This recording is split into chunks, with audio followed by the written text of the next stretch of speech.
이번 강은 우리 IFRS에서 매도 가능 증권, 즉 기타 포괄손익 인식 금융자산이라고 명칭이 바뀌었습니다. 지난 연도까지는 매도 가능 금융자산이라고 그랬는데 이제는 기타 포괄손익 인식 금융자산이라고 하는데 편하게 매도 가능 증권이라고 계속 표현을 하도록 하겠습니다. 지분증권, 채무증권이 있을 때 지분증권과 관련된 회계 처리가 살짝 바뀌었습니다. 그래서 그 부분을 제가 유인물을 통해서 정리를 좀 해드리려고 합니다. 자, 거기 자료를 보시면 돼요. 그래서 지분증권과 지분증권, 자, 주식을 지분증권이라고 하죠. 채무증권을 사채라고 하고요. 채무증권 비교해서 한번 보도록 하겠습니다. 자, 200원에 취득을 했다고 나와 있어요. 처음에 취득을 200원에 했습니다. 그러면 차변에 매도 가능 증권이 200원, 대변에 현금 200원이 되겠죠. 채무증권도 역시 마찬가지예요. 차변에 매도 가능 증권이 200원, 대변에는 현금 200원입니다. 결산시 얼마가 됐느냐면, 자, 200원짜리가 250원이 됐으니까 50원만큼 늘어났어요. 차변에 매도 가능 증권이 50원, 대변에는 매도 가능 증권 평가이익이 50원입니다. 역시 마찬가지 채무증권도 차변에 매도 가능 증권 50원, 대변에는 매도 가능 증권 평가이익이 50원이 됐죠. 처분을 300원을 했습니다. 처분을 300원에 했어요. 그러면 채무증권을 먼저 보도록 할게요. 이론 강의에서 설명을 해드렸던 것처럼 차변에 현금이 300원이 들어올 테고요. 대변에는 매도 가능 증권이 250원짜리 팔았으니까 250원이 갑니다.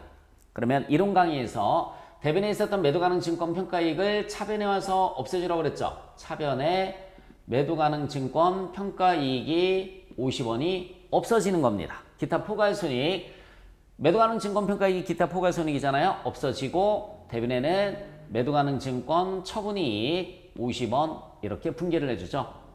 자, 그런데 지분증권은 차변에 현금 얼마입니까? 300원 들어왔어요. 대변에 매도 가능 증권이 250원짜리 팔았고요. 나머지를 그냥 매도 가능 증권 평가이익 50원 이렇게 분개하는 걸로 바뀌었습니다. 자, 때문에 채무증권인 사채는 여러분들이 알고 계신 대로 취득 원가와 처분가액을 비교해서 처분손익을 계산을 하면 되죠. 처분손익을 계산합니다. 취득원가는 200원이었었는데 처분가액은 얼마입니까? 처분가액은 300원이니까 처분손익은 100원이 되는 거죠. 처분손익이 당기 손익에 반영되는 금액이에요. 자, 지분증권은 이제 처분손익에 반영되는 금액은, 즉 당기 손익에 반영되는 금액은 없습니다. 처분손익에 반영되는 금액, 즉 당기 손익에 반영되는 금액은 없어요. 그래서 시험 문제가 만약에 지분증권인 주식으로 나오면서 매도 가능 증권 처분손익을 물었으면 0원이 답이 되는 거고요. 채무증권, 문제를 잘 봐야 되겠죠? 채무증권이면 여러분들이 알고 계신 대로 취득원가와 처분가액을 비교를 해주시면 되는데 지분증권을 물었으면 처분손익은 0원이 답이다. 그러면 지분증권은 뭐가 나오느냐면 재무상태표에 계상되는, 이렇게 나와요. 재무상태표에 계상되는 기타 포괄손익은 얼마니? 얘가 나오는 거예요. 재무상태표에 계상되는 기타 포괄손익은 얼마니? 그러면 처음에 50원 있었죠? 지금도 50원 있으니까 합이 얼마가 되겠습니까? 100원 이렇게 되는 겁니다. 합이 100원. 그래서 재무상태표에 계상되는 기타 포괄손익은 취득원가와 처분가액을 비교를 해도 큰 문제는 없습니다. 일단은 100% 모두 처분을 했을 때 100% 모두 처분 시에는 100% 모두 처분했을 때는 취득원가 200원이죠. 처분가액을 얼마 했습니까? 300원에 처분했으니까는 100원 나옵니다. 그래서 100% 모두 처분했을 때, 그럼 일부만 처분했을 때는요. 뒤에 예제 문제에서 제가 보여드릴게요. 그래서 처분손익을 구하는 문제가 나오면 0원이 답이 되는 거고요. 재무상태표에 계상되는 기타 포괄손익을 물었으면 취득 원가와 처분가액을 비교해서 100원 이렇게 계산을 해도 상관이 없어요. 조건은 100% 모두 처분을 했을 때입니다. 분기 이해 가죠? 그러면 이 기타 포괄손익으로 계산된 매도 가능 증권 평가액은 언제 정리가 되느냐면 나중에 추후에 이전을 해주시면 돼요. 이전을 해주시면 됩니다. 대변에 있었던 매도 가능 증권 평가 이익이 차변에 와서 없어지고 이익 잉여금으로 처리를 해주시면 돼요. 이익 잉여금 100원. 그 이유는 뭐냐면 단기 순이익, 즉 단기 순이익이 나중에 이익 잉여금이 되는 거잖아요. 단기 순이익이 어차피 이익 잉여금이 되는 거니까는 이익 잉여금으로 반영을 해주시면 되겠습니다. 됐죠, 여러분? 이게 개정된 내용이에요. 지우면서 한번 살펴보도록 하겠습니다. 자, 200원에 처분해서 취득해서 250원이 되면 매도 가능 증권 50원, 매도 가능 증권 평가액이 50원이고요. 300원에 팔면은 대변에 있었던 매도 가능 증권 평가액 없애주면서 처분이익으로 반영을 해주는 것. 이건 채무증권. 채무증권은 여러분들 배우신 대로 그냥 취득 원가와 처분가액을 비교를 해주시면 돼요. 근데 지분증권은 이렇게 결산 때 하는 분계는 똑같아요. 그런데 처분했을 때도 처분이익으로 계산하지 않고 평가이익으로 계산을 했다가 나중에 잉여금으로 대체는 할 수가 있다. 그래서 시험 문제가 처분 손익을 물었으면 영원히 답이 되는 얘기죠. 처분 손익을 물었으면 영원히 답이 되는 거고요. 재무상태표에 계산되는 기타 포괄 손익을 물으면 100% 모두 처분했다라는 가정하에 취득 원가와 처분 가액을 비교를 해주시면 됩니다. 시험 문제는 이 정도 수준에서 나올 거예요. 자, 그 밑에 자료 2번을 보시면 똑같이 200원에 취득을 했고요. 이번에는 공정가액이 50원 떨어졌어요. 결산 시 공정가액이 50원 떨어졌습니다. 매도 가능 증권 평가 손실이 50원이고요. 대변에는 매도 가능 증권이 50원이 갑니다. 자, 채무증권도 역시 마찬가지예요. 채무증권도 역시 마찬가지. 200원에 취득했던 게 150원으로 50원만큼 떨어졌으니까 차변에 매도 가능 증권 평가 손실이 50원, 대변에는 매도 가능 증권이 50원입니다.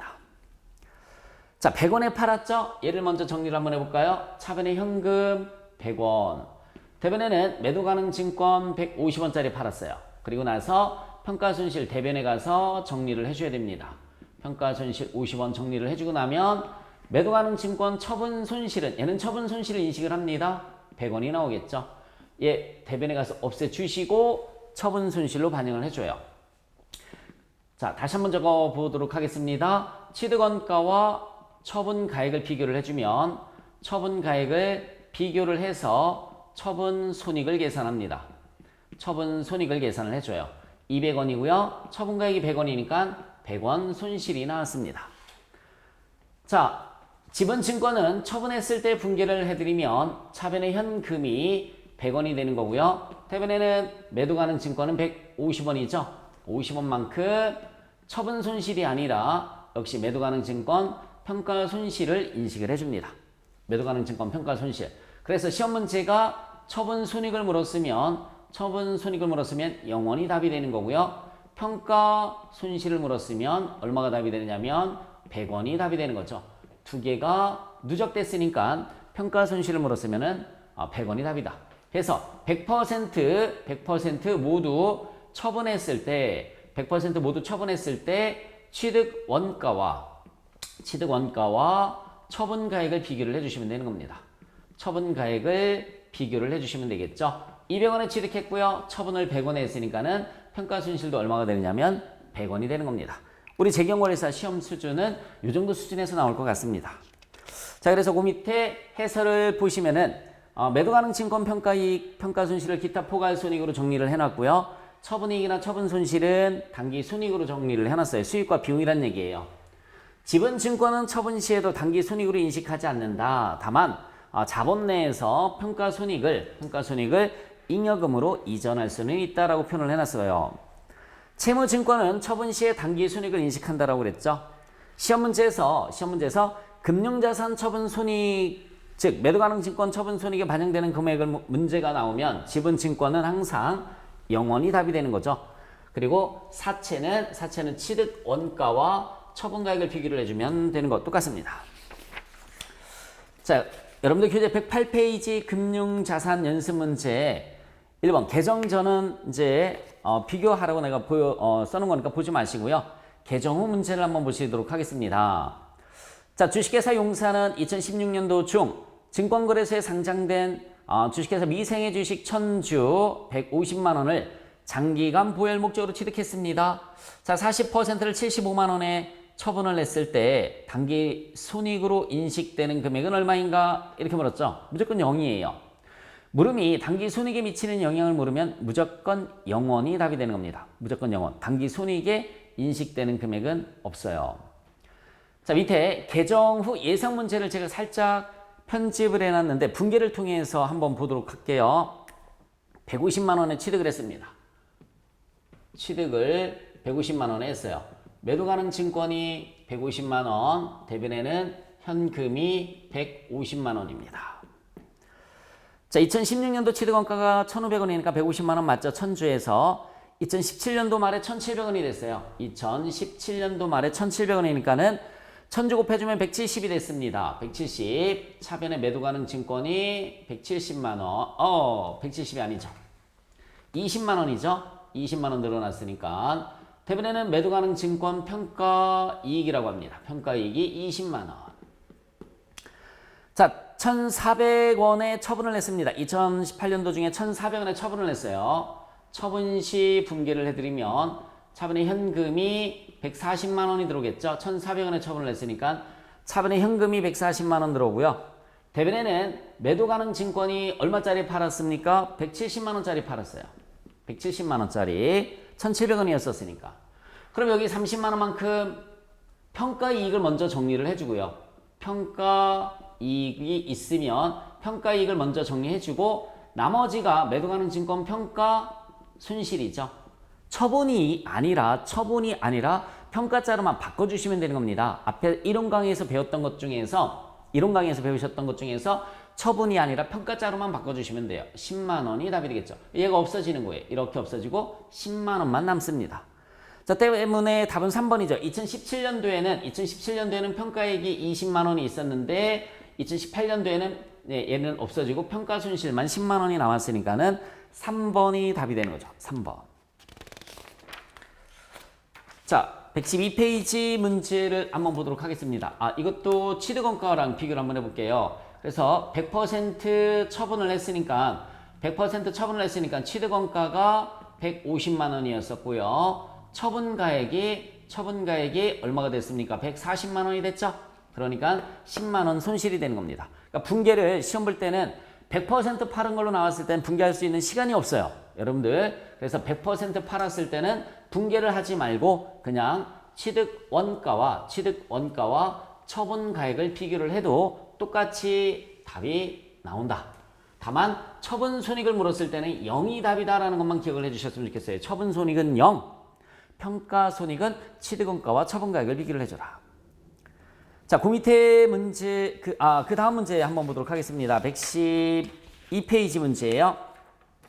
개정 전은 패스하고 개정 후 문제를 보도록 하겠습니다. 주식회사 용산의 주식 천주를 장기 시세 차익을 목적으로 취득하고 보유하고 있었다. 2018년도 말에 공정가치로 처분했을 때 처분손익은 얼마인가? 처분손익을 물었을 때는 뭐라고 그랬어요? 0. 예, 0이 답이 되는 겁니다. 처분손익을 물었을 때는 0이 답이 되는 거고요. 평가손익을 물었을 때는 어떻게 계산을 하나 한번 보도록 하겠습니다. 평가손익을 물었어요. 평가손익. 그러면은 취득을 했을 때부터 역시 분개를 먼저 보여드릴게요. 주당 1,000만 원에 취득했어요. 천주를 1,000만 원에 취득했네요. 차변에 매도 가능 증권이 1,000만 원이고요. 대변에는 현금이 얼마냐면 1,000만 원입니다. 대변에 현금이 1,000만 원. 1,000만 원짜리가 950만 원이 됐어요. 9,500원이니까 950만 원이 됐으니까 50만 원만큼 떨어졌죠. 2017년도 말에 차변에 매도 가능 증권 평가 손실이 50만 원입니다. 대변에는 매도 가능 증권이 50만 원이 되겠죠. 자, 평가 손실 2017년도 50만 원 다 맞아요. 동그라미 1, 2, 3, 4번 다 맞습니다.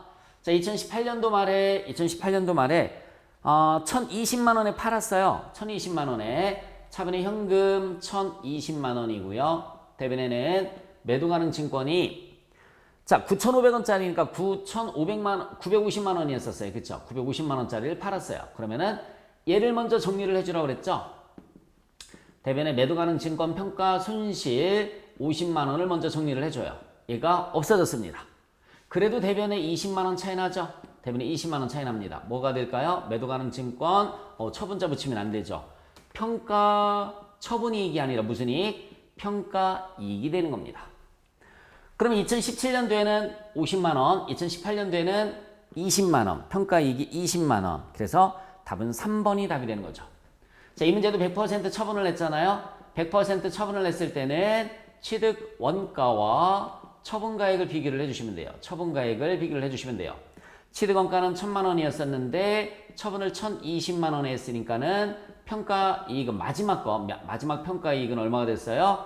20만 원 이렇게 나옵니다. 마지막 평가 이익은 20만 원. 답은 몇 번? 3번이 답이 되는 거죠. 3번. 자, 이제 우리 기출문제에서 요 관련된 문제를 보시면 404페이지, 여러분들 교재 404페이지 기출문제 7번입니다. 번호가 밀려서 8번으로 표시가 되어 있을 수도 있어요. 정정이 안 돼 있으면. 자, 어쨌든 문제 개정전은 보지 마시고요. 개정 후를 한번 보도록 하겠습니다. 증권거래소에 상장된 삼성의 주식 100주를 12만 원에 취득하였다라고 나와 있어요. 100주를 취득을 했어요.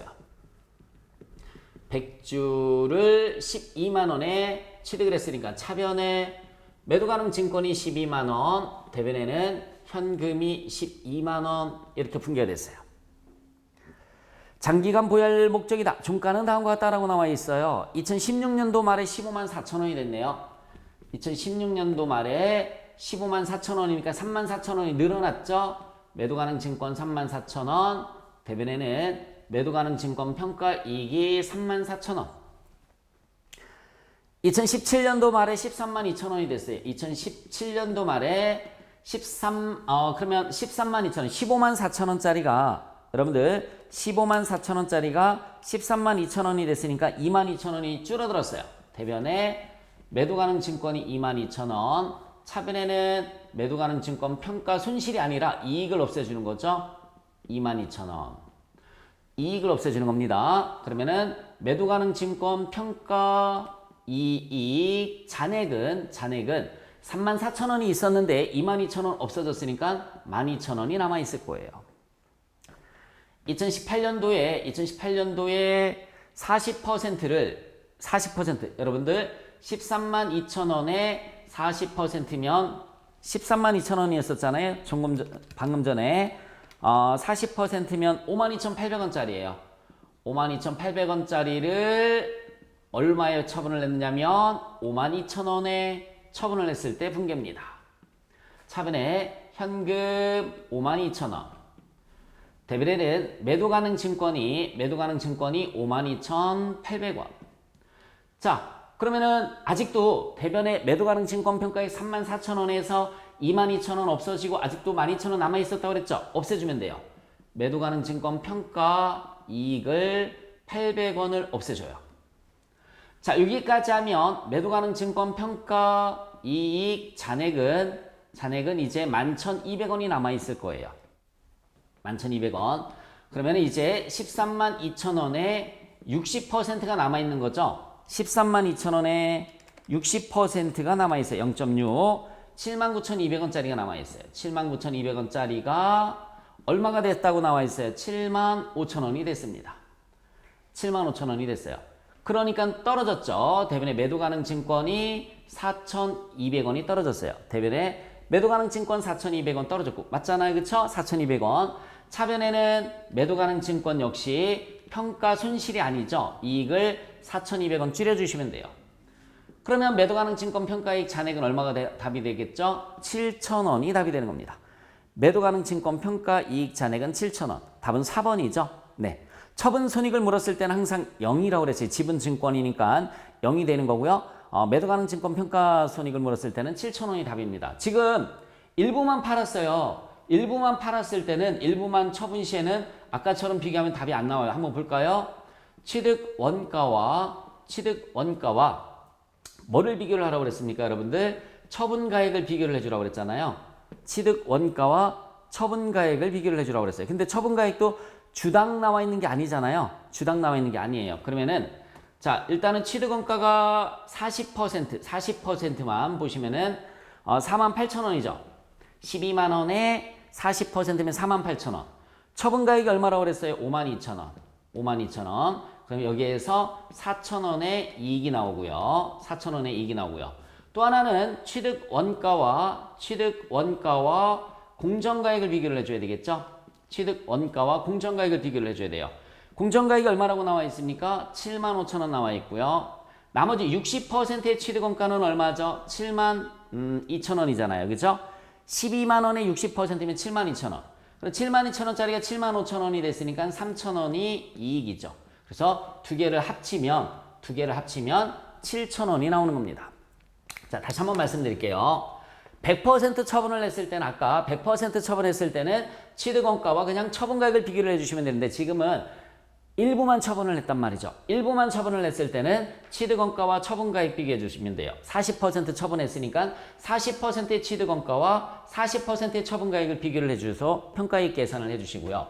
남은 거 60%의 취득원가와 60%의 공정가액을 비교를 해주면 또 평가이익이 나옵니다. 두 개를 합치면 토탈 평가이익은 7,000원으로 계산이 됩니다. 7,000원. 분계를 통해서는 이렇게 해주시면 되겠고요. 자, 618페이지 16번 문제 개정전은 패스를 하고 개정후를 보도록 하겠습니다. 자, 개정후 문제 첫 번째는 뭐예요? 물음이 뭐를 물었습니까? 처분 손익은 얼마인가? 라고 물었어요. 그러면 계산할 필요가 없다고 그랬죠? 여러분들 지분증권의 처분 손익은 그냥 0원이 답이 되는 거죠. 지금 단기매매 증권은 아니고요. 매도 가능 증권만 해당되는 사항입니다. 처분 손익은 0. 자, 개정 후 예상 문제를 한번 볼까요? 다음과 같이 주식회사 용산에 주식을 취득하여 보유하다가 일부 처분하였다 라고 나와 있습니다. 물음이 뭐를 물어요? 처분 시까지 주식과 관련된 평가 손익은 얼마인가? 물음을 잘 봐야 돼요. 처분 시까지라고 그랬어요. 처분 시까지. 그러면 일단 역시 마찬가지 회계 처리를 통해서 보여드리면 9월 1일 차변에 매도 가능 증권이 250 1000주 곱하기 2,500원에서 250이고요. 대변에 현금이 250만 원입니다. 2016년도 말에 2,800이니까 280이 됐죠. 30만 원만큼 늘어났어요. 차변에 매도 가능 증권이 30만 원. 대변에는 매도 가능 증권 평가 이익입니다. 평가 이익이 30만 원이 답이 되는 거죠. 매도 가능 증권 평가 이익은 30만 원. 자, 다시 2017년도 말에 2,300원이 됐어요. 280만 원짜리가 230이 됐으니까 50만 원만큼 떨어졌어요. 그러면 대변에 매도 가능 증권이 50만 원이고요. 자, 대변에 있었던 매도 가능 증권 평가이익 모두 없애줘야 되겠죠? 평가이익 30만 원 모두 없어지고 20만 원만 매도 가능 증권 평가 손실이 되는 거죠. 20만 원만. 얘는 없어진 거예요. 이렇게 얘는 없어진 겁니다. 2018년도에 자, 일단은 여러분들 여기 봐요. 매도 가능 증권 평가 손실이 얼마 있어요? 20만 원이 있는 상태에서 600주를 팔았어요. 차변의 현금이 638, 180만 원에 팔았습니다. 180만 원. 자, 대변에 매도 가능 증권은 600주. 자, 여러분들 230만 원짜리 했었잖아요. 600주니까 1000주 중에서 600주를 팔았어요. 150만 원짜리 파는 거죠. 150만 원짜리. 150만 원짜리를 팔았습니다. 그러면은 평가 손실 대변에 가서 없애주고 매도 가능 증권 평가 손실이 20만 원 없어지고요. 나머지는 매도 가능 증권 평가 이익이 얼마가 되냐면 10만 원이 되는 거죠. 이게 또 이렇게 없어진 거예요.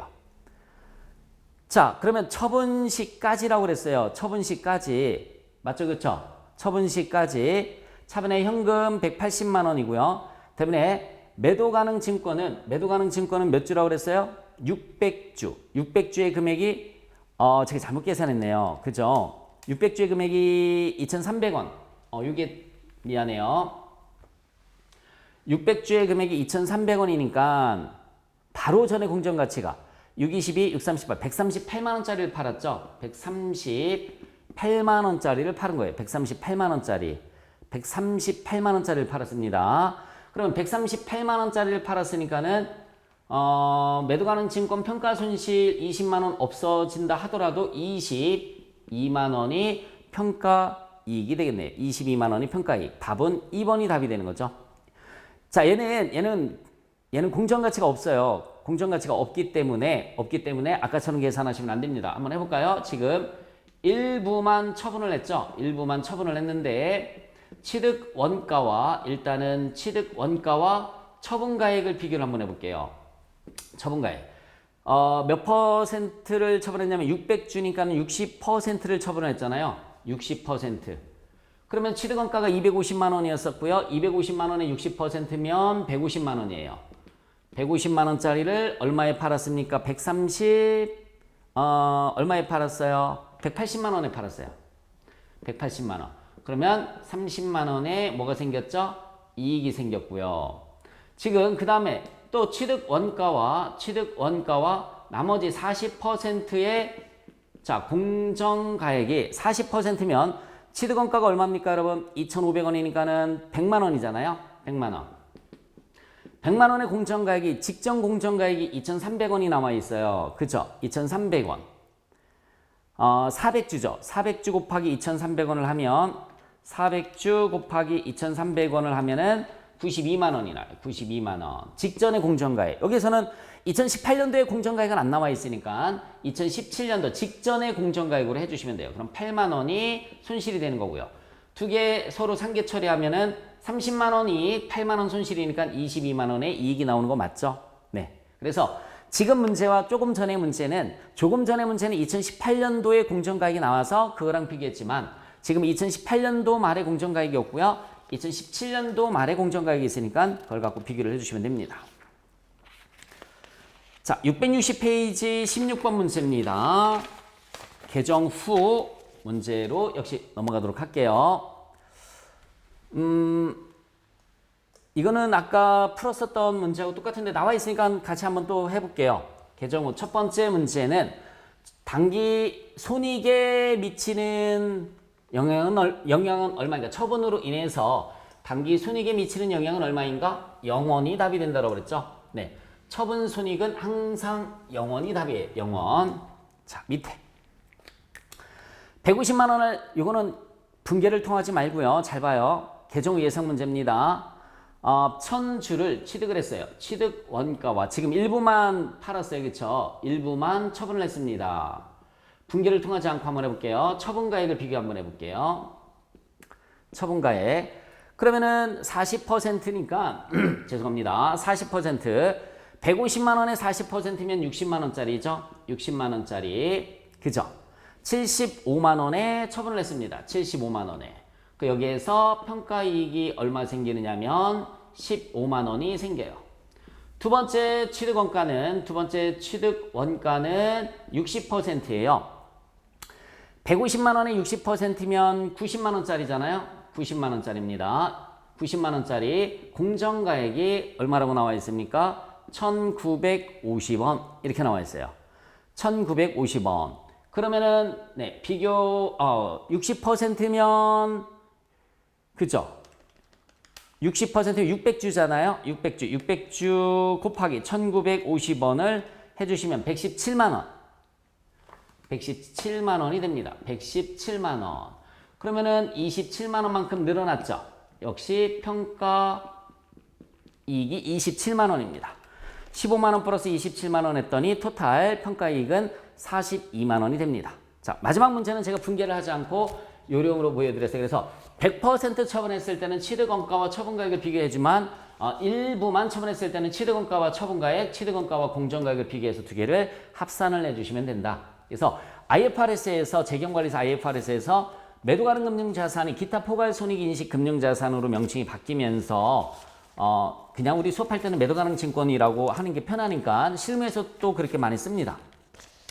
지분증권, 채무증권은 똑같은데 지분증권 관련된 내용이 바뀌어서 정리를 해드렸습니다. 수고하셨습니다.